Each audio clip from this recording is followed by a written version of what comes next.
Have you ever heard of people who seem to fit into a place or a time period so well that it seems they must belong there? A woman living in New York City during the 1930s was so enamored with old-fashioned ways of life that she built her own house inside the walls of an apartment building. But why would she do this? And what did the neighbors think about living next to someone who was building their own home from scratch in the middle of a city? In New York City in the 1930s, a socialite named Helen Viola lived in an upscale apartment on Park Avenue. She had everything she could have possibly wanted, including money, fame, and looks.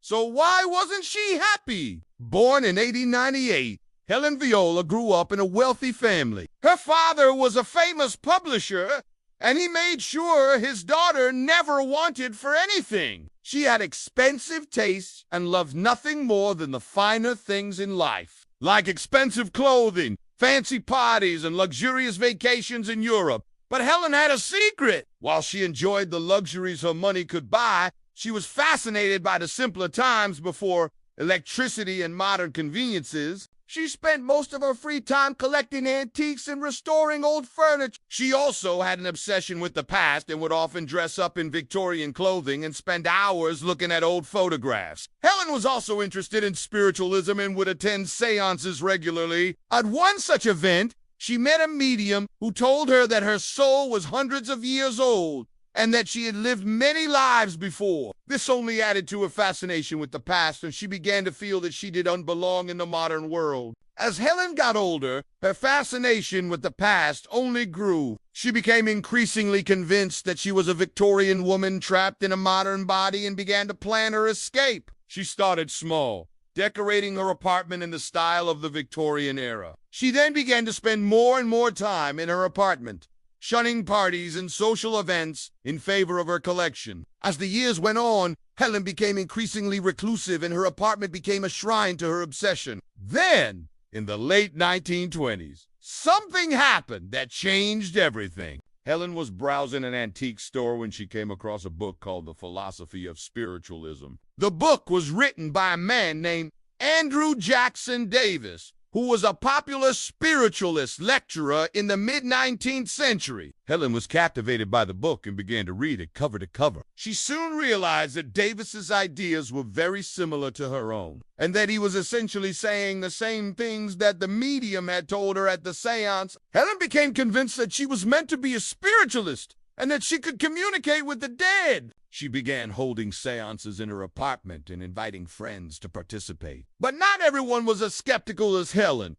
Some of her guests actually believed that they were able to speak with spirits during the One day, Helen had an idea. She decided to build her own house inside the walls of her apartment. She figured that if she decorated her apartment to look like a Victorian house, then she could live out her fantasy and pretend that she was living in a different time period. Helen hired a team of contractors to help her create her dream house. They built walls and installed plumbing and electrical systems. They also put in a kitchen and a bathroom, completed with a clawfoot bath. Helen furnished the house with antiques and bric-a-brac, and she soon had created a home that was truly unique. But how did her neighbors react to living next to someone who was building their own home from scratch in the middle of a city? When the construction began, Helen's neighbors were understandably annoyed. They had to put up with the noise and the mess, and they weren't happy about it. But they eventually agreed to let Helen go ahead with her plan. However,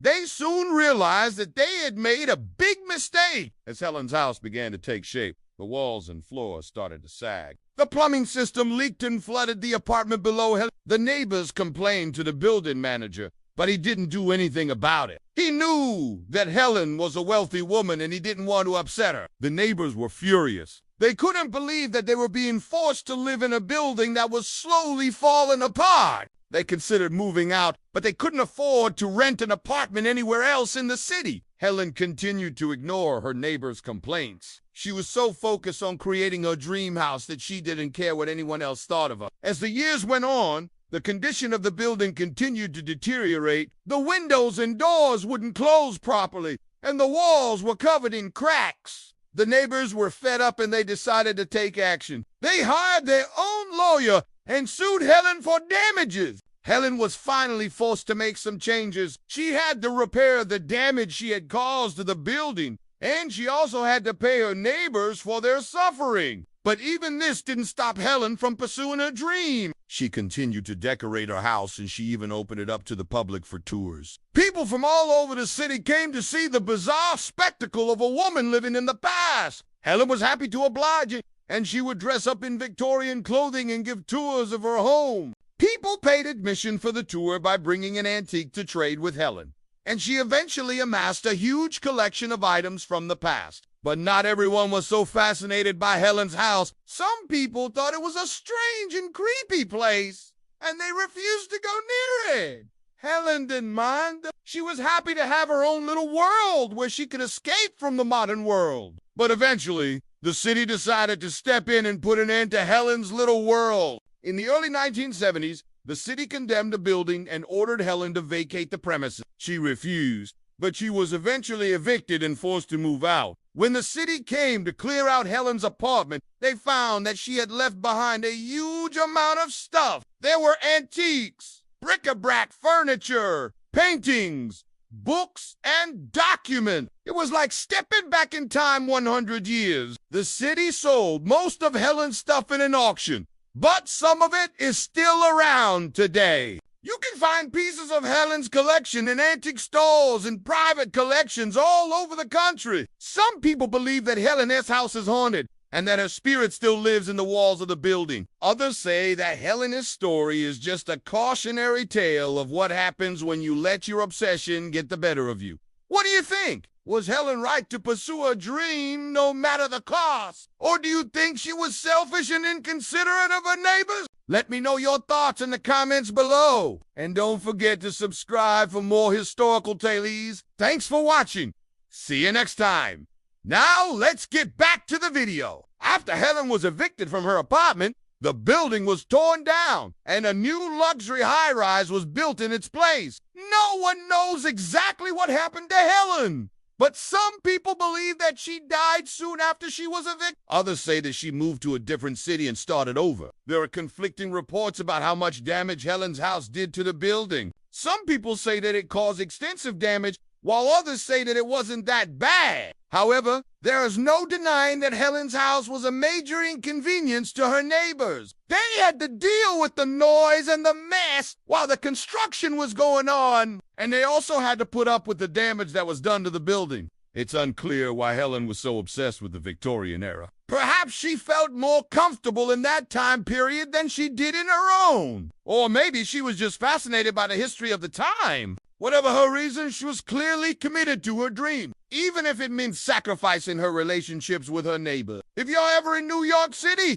be sure to check out the luxury high-rise that now stands in place of Helen's apartment building. Who knows? Maybe you'll catch a glimpse of Helen's ghost as you walk by.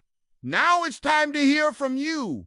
What do you think? Would you ever do something as extreme as Helen did to pursue your dreams? Let me know your thoughts in the comments below. And don't forget to subscribe for more historical tales. Thanks for watching. See you next time.